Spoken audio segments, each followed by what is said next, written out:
Buenos días, queridos hermanos, queridas hermanas, queridos amigos que podéis estarnos viendo a través de las redes. Hoy es un día, para la llamada cristiandad, es un día señalado. Es un día en que se recuerda la entrada de Jesús en Jerusalén, como lo reflejan los evangelios. Es un día cuando las multitudes fueron aclamando a Jesús como rey, entraba triunfal en una ciudad como cuando volvía un rey poderoso de ganar una batalla. Y allí estaban las multitudes y decían: Hosanna, bendito el que viene en nombre del Señor. Y lo estaban recibiendo y aquello parecía que era pues algo eufórico, algo que estaban las multitudes entusiasmadas. Pero vamos a hablar hoy de otro tema que pasa unos cuantos días después de esa entrada de Jesús en Jerusalén. ¿Cómo cambió aquella multitud? Y voy a coger el Evangelio de Juan, porque tenemos que conocer a Jesús, tenemos que conocer a las circunstancias que ocurrieron en esos días. Mirad, hermanos, en estos días oye a muchas personas que unos dicen que creen, otros que no creen, pero yo he observado que los que dicen que no creen, no es que no crean en Jesús, es que no creen en el Jesús que ellos se han formado. Una cosa es no creer en algo y otra cosa es no creer en algo que tú mismo te has inventado, porque mucha gente no tiene ni idea de lo que realmente hizo Jesús aquí en esta tierra. Muchos lo consideran, se quedan solamente en que fue un maestro bueno, que fue una persona que dio su vida por los demás, que hizo milagros y todo eso está bien, pero no pasan de ahí. Y si no conoces la profundidad de lo que era Jesús, no puedes decir yo no creo en Jesús. Tú no crees en el Jesús que tú te has formado. Como mucha gente dice, yo no creo en Dios, pero no crees en el Dios que tú te has formado en tu mente. Cuando tú conozcas o conocieras al Dios de la palabra, al Dios de la revelación, al Dios de la Biblia, entonces ya no podrías decir lo mismo. El ateo dice, de momento no hay Dios. La palabra dice que el necio dice en su corazón no hay Dios, o sea que ya es necio. El agnóstico quiere ser neutral, te dice, bueno, yo no sé si hay o no hay, pero yo por lo pronto no me meto. Bueno, pues sabéis que la neutralidad no vale. La cosa es la fe, la neutralidad descartada. Pero yo voy a leer hoy un pasaje donde vemos cómo las multitudes eligen liberar a un malhechor antes que a Cristo. Y vamos a situarnos en la escena.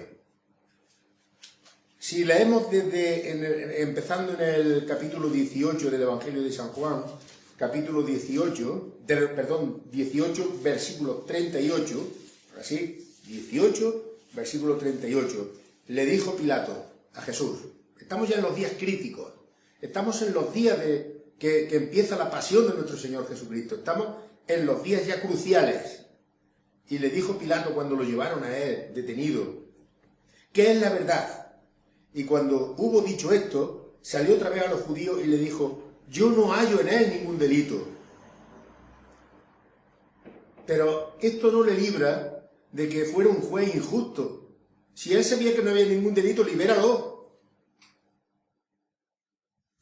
Sin más trámites. Pero era un político. Y era un político egoísta y casi corrupto, podríamos decir, por las cosas que hacía. Y quiso congraciarse con los judíos, quiso ser neutral. ¿Y sabéis lo que hizo? El peor error que tuvo fue negociar con los judíos.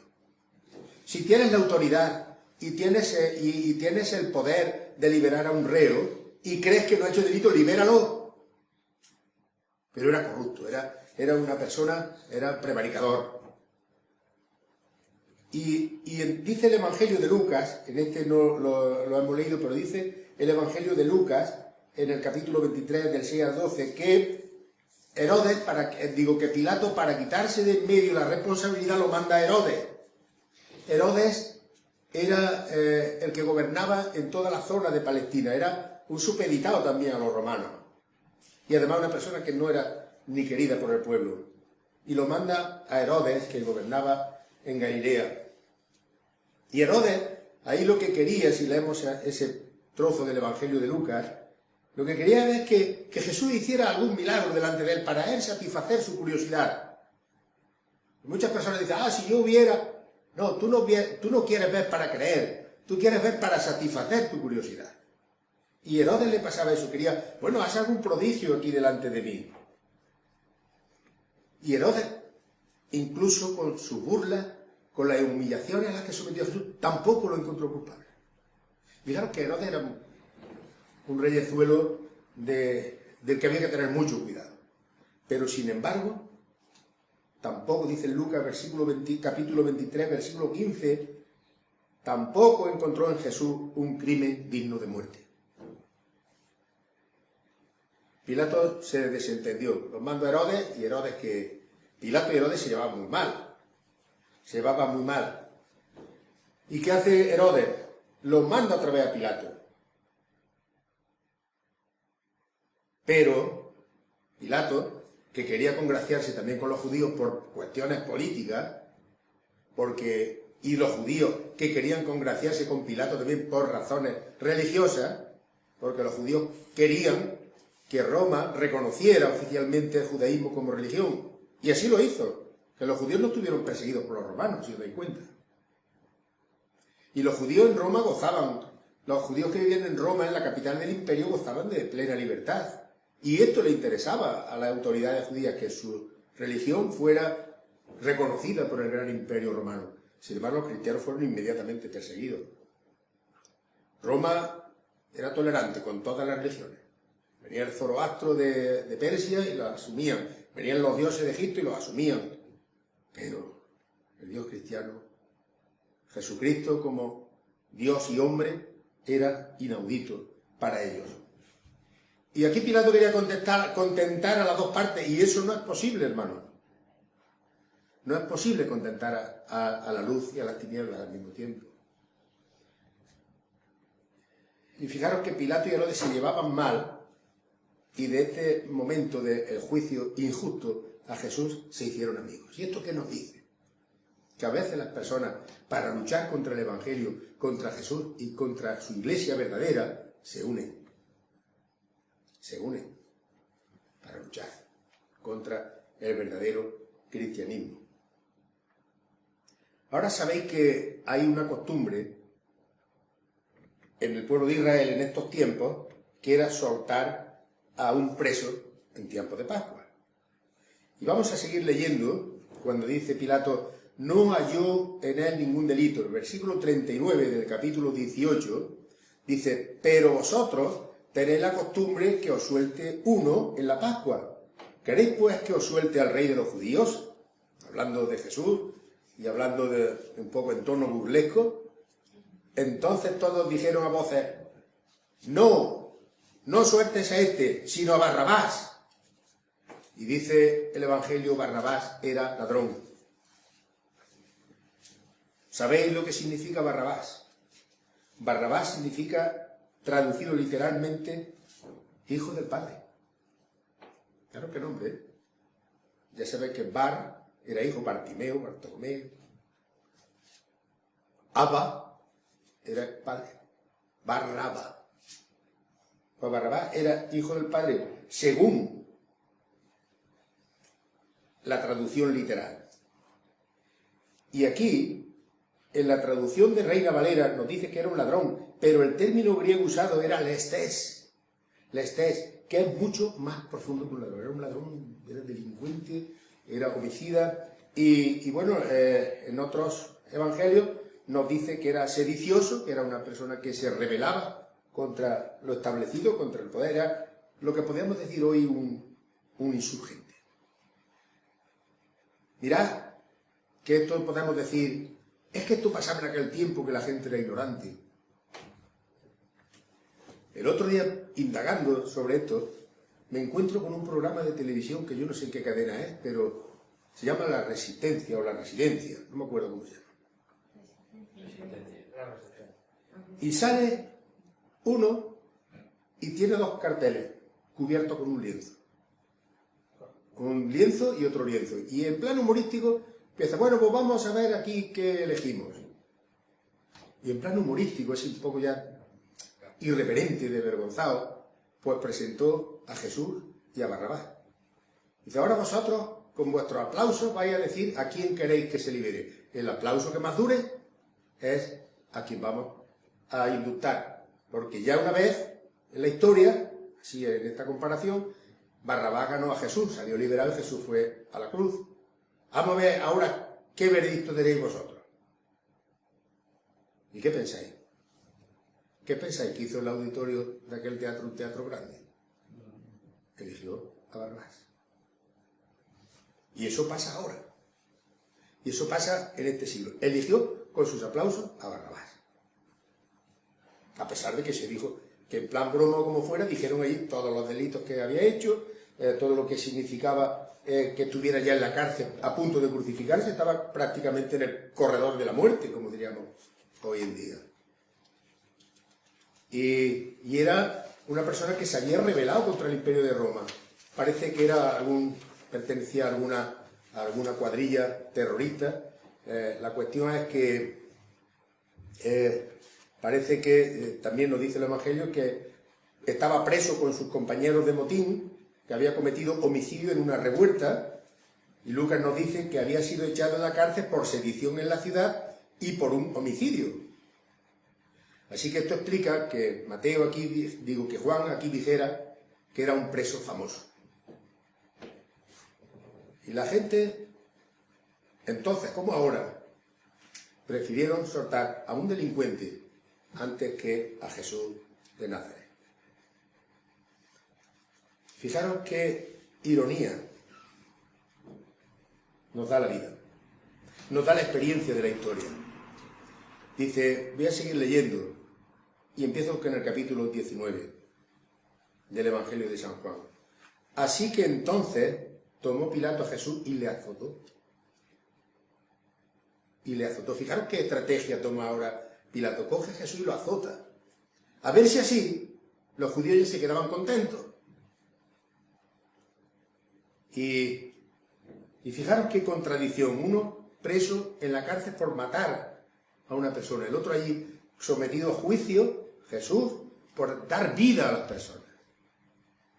¿Ahí para pensar eso? Uno estaba allí por hacer el mal. Jesús no había hecho mal nunca. Y estaba allí siendo juzgado por toda aquella plebe de personas injustas.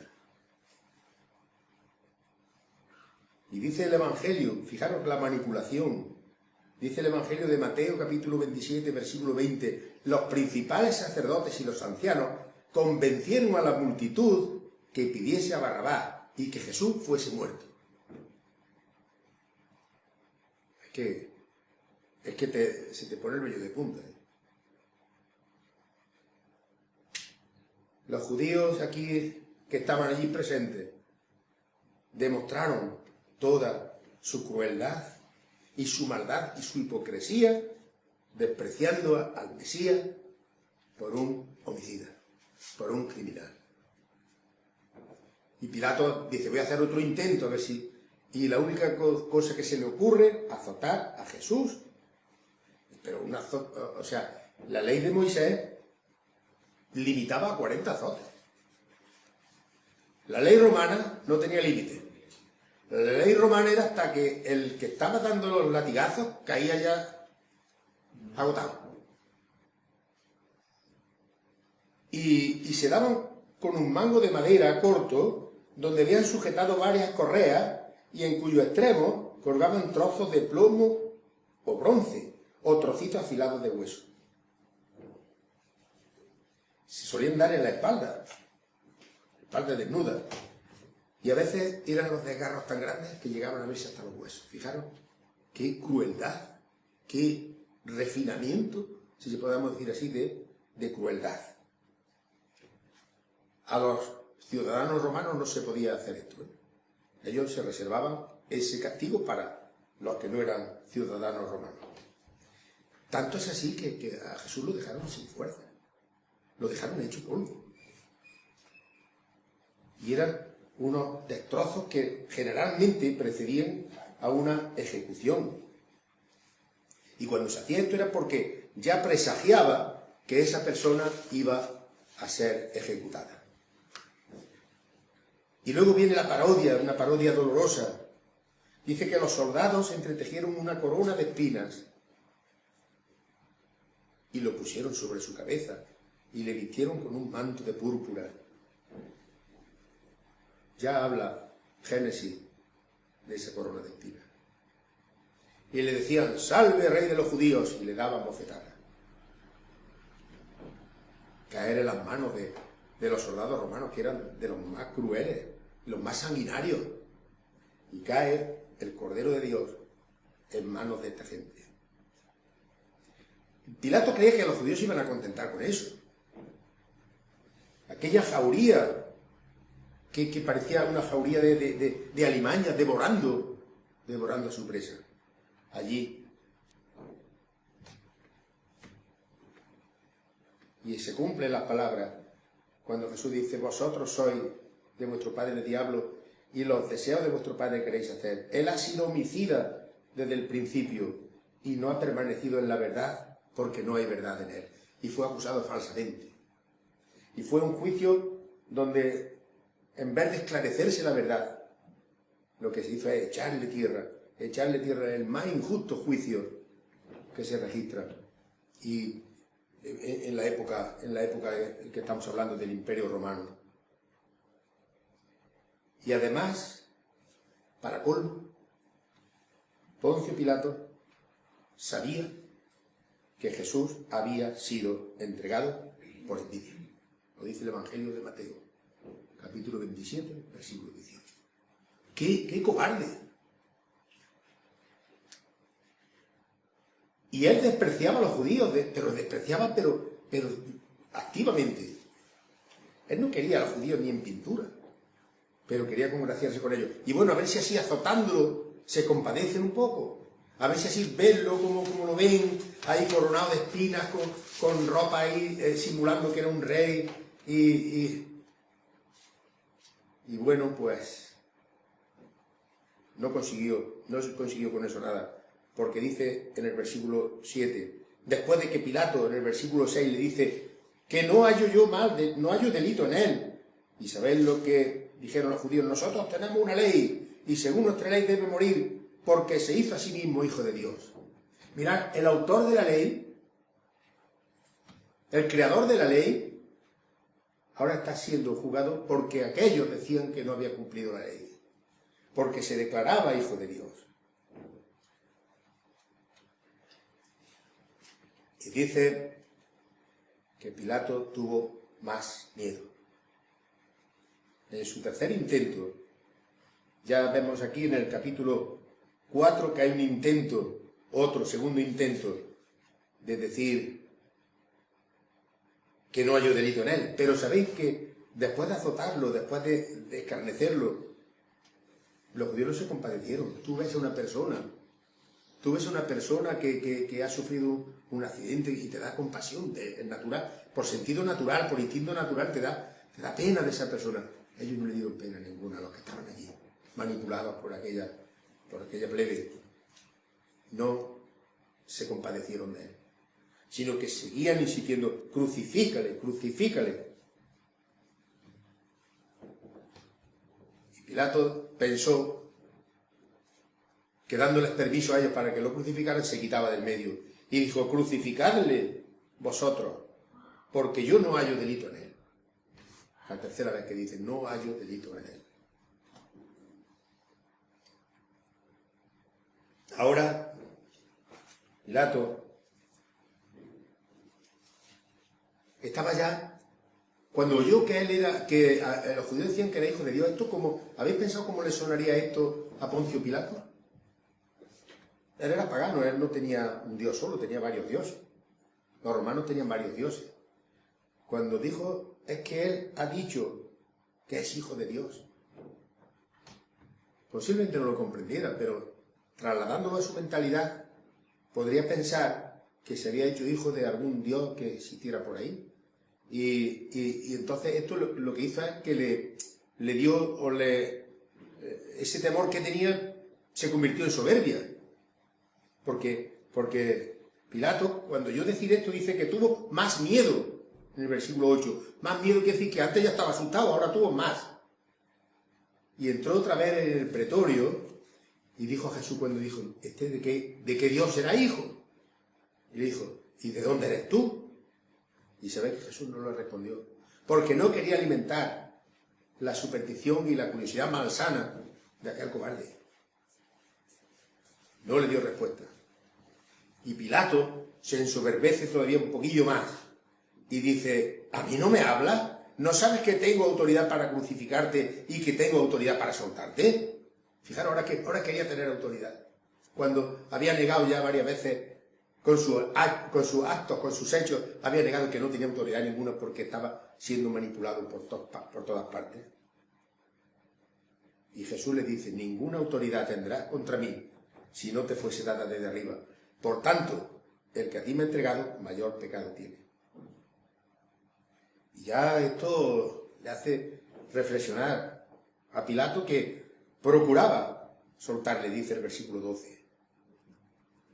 Y echan mano a la política los líderes judíos.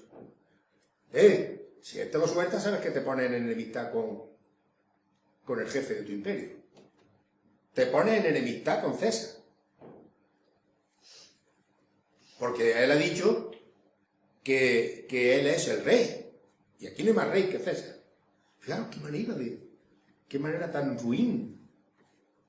Si a este sueltas, no eres amigo de César. Entonces Pilato, oyendo esto, ya acabaron con las ganas de soltarle, y dice, llevó a Jesús fuera y se sentó en el tribunal en el lugar llamado Enlosado, en hebreo que era Gábata, y era la preparación de la Pascua, y como a la 6ª hora dijo a los judíos, he aquí vuestro rey. Y ellos dijeron, fuera, fuera, Pilato, crucifícale. ¿A vuestro rey he de crucificar? Dijeron otra vez los principales sacerdotes, no tenemos más rey que César. Mentira. Ellos no querían a César ni en pintura. Y aquí entonces los entregó a ellos para que fuese crucificado. Tomaron a Jesús y lo llevaron. Podríamos entrar en muchos detalles aquí. Sabéis que la propia mujer de Pilato le dijo, cuidado con este que te va a meter en un lío. Que este hombre no es lo que están diciendo de él, que este hombre es un hombre recto. Pero él no podía arriesgar su puesto político. Y se dispone a dar la sentencia más injusta de la historia. He aquí a vuestro rey. Y ellos con toda la necedad, fuera, fuera, crucifícale. No tenemos más rey que César. Y ahora viene el gesto que nos cuenta el Evangelio de Mateo, cuando él coge una palangana y se lava las manos, creyendo que con esto se solucionaba el asunto. Falso. Has pasado a la historia como el responsable de la muerte de Jesús. Y los credos de toda la iglesia antigua decían que murió y padeció bajo el poder de Poncio Pilato. Y eso ha quedado registrado en la historia y en los evangelios. Así que no te laves las manos, que ya está implicado. Que la cobardía te ha podido, porque él consintió y participó en ese crimen. Y además fue un cobarde también porque rechazó a Jesús y lo mandó a azotar. Y siempre su nombre queda ligado con la muerte de nuestro Señor Jesucristo.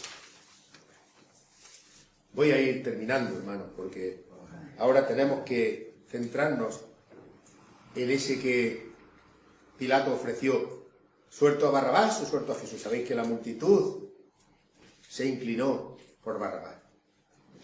Y Pilato quería ser neutral, pero ¿saben lo que pasa con la neutralidad en la Biblia? Que se enfrenta a las palabras que Jesús dice, el que no es conmigo está contra mí, y el que conmigo no recoge, desparrama. Es decir, que no puedes tener una posición neutral delante de Cristo. O estás con Cristo o estás en contra de él. Aquí no vale lavarse las manos. Aquí no vale decir, yo no quiero saber nada de eso. Ahora, nosotros podemos criticar a Pilato por hacer esto. La multitud eligió a Barrabás para que lo soltaran. Pero ¿cuántas veces nosotros nos portamos como esa multitud? ¿Cuántas veces somos un poco cobardes? ¿Pensáis que entre aquella multitud no habría algunos que dijeran, no, se está haciendo una injusticia? Pero no dijo nadie nada. Nadie levantó la voz para decir, ni siquiera un grupo, nadie levantó para decir, ese hombre es inocente. Cuando Pilato lo saca allí azotado, maltrecho, coronado de espinas, con una caña a modo de cetro, en plan burla, ese homo, he aquí el hombre. Y ninguno te puede decir, ese hombre es inocente, ese hombre ha hecho milagros, ese hombre ha salvado vidas, ese hombre ha resucitado a muertos. Ninguno se atrevió a decir eso, escondidos en la multitud. Y no se puede ser neutral en estas cosas. Y los cobardes allí se callaron ante el grito de los otros, crucifícale, crucifícale. Está demostrando aquí la dureza, hermanos, la dureza del corazón humano, la dureza del Hijo de Dios delante de aquel pueblo enardecido contra él y juzgado por un pagano que era Pilato. 3 veces dijo que era inocente, pero no recapacitaron, rechazaron al justo. ¿Y sabéis lo que dijeron los judíos? Su sangre caiga sobre nosotros y sobre nuestros hijos. Difícil, o una maldición que se echaron ellos mismos para el resto de la historia.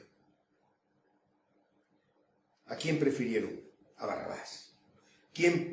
¿A quién prefiere hoy la sociedad? La sociedad hoy alaba al bueno, al justo, al misericordioso, a la persona pacífica. No. La sociedad hoy en día sigue teniendo el corazón endurecido.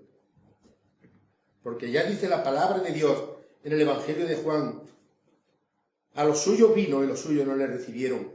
Y esta es la condenación, que la luz del mundo vino a los hombres y los hombres amaron más las tinieblas que la luz. Porque las obras eran malas. Y el hombre vive ante Jesús, el ser humano ante Jesús, prefiere decir, yo no quiero saber nada de él, porque temes enfrentar tu vida y tu comportamiento a la ética y a la doctrina del Evangelio y a la salvación que Dios te está ofreciendo. Barrabás, como se decía también esta mañana en la partición de los símbolos, era un humanista, quería hacer las cosas a su manera, quería salvar a su pueblo, como muchos hoy querían salvar a su pueblo. Pero cuidado con el humanismo, es atractivo. El humanismo, la doctrina humanista te dice que el hombre es bueno y que el hombre de por sí puede resolver sus problemas sin la ayuda de Dios. Cuidado con las ideologías políticas también.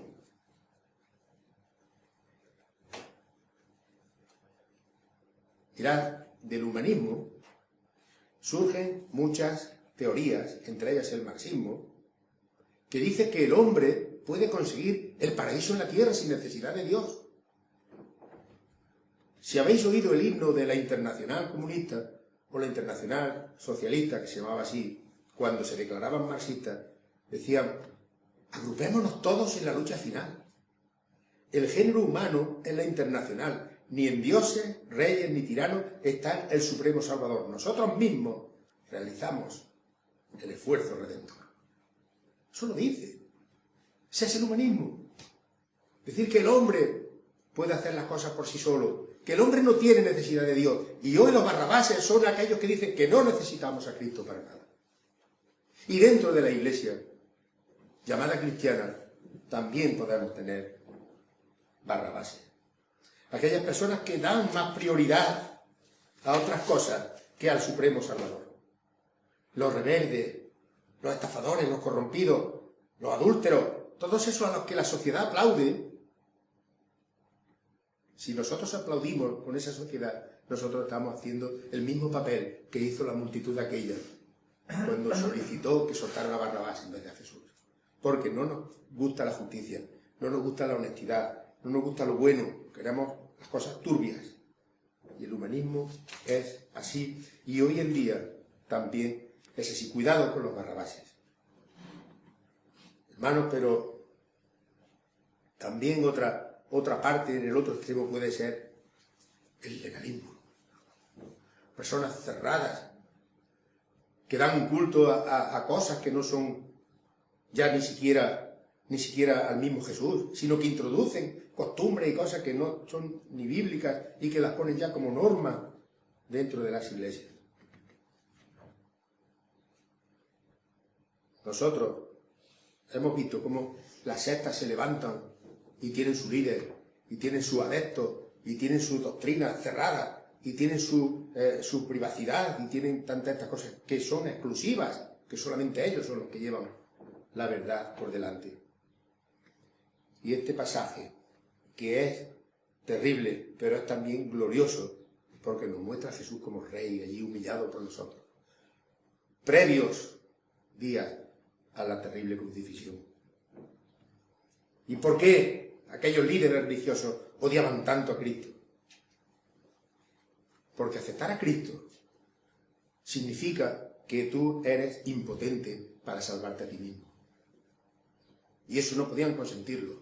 Había que salvarse haciendo méritos, haciendo obras, haciendo grandes cosas. Y Pilato dio lugar a aquella profecía de Isaías que todos bien conocemos, cuando dice en Isaías 53, versículos 4 y 5, despreciado y desechado entre los hombres, varón de dolores, experimentado en quebranto, y como que escondimos de él el rostro, fue menospreciado y no le estimamos. Ciertamente llevó nuestras enfermedades, sufrió nuestros dolores, y nosotros le tuvimos azotado.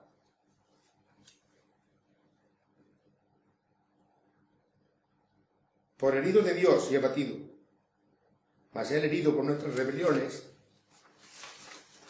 molido por nuestros pecados, el castigo de nuestra paz fue sobre él, y por su llaga fuimos nosotros curados.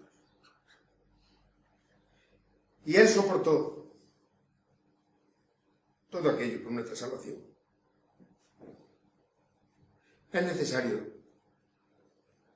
hermano, amigo, que puedas estarnos escuchando, es necesario que hoy te decidas por Cristo, que te rindas ante el Rey de Gloria, que vino como Cordero en sacrificio santo para dar su vida por nuestra salvación, pero va a volver como león de la tribu de Judá para derrotar a sus enemigos y establecer su reino.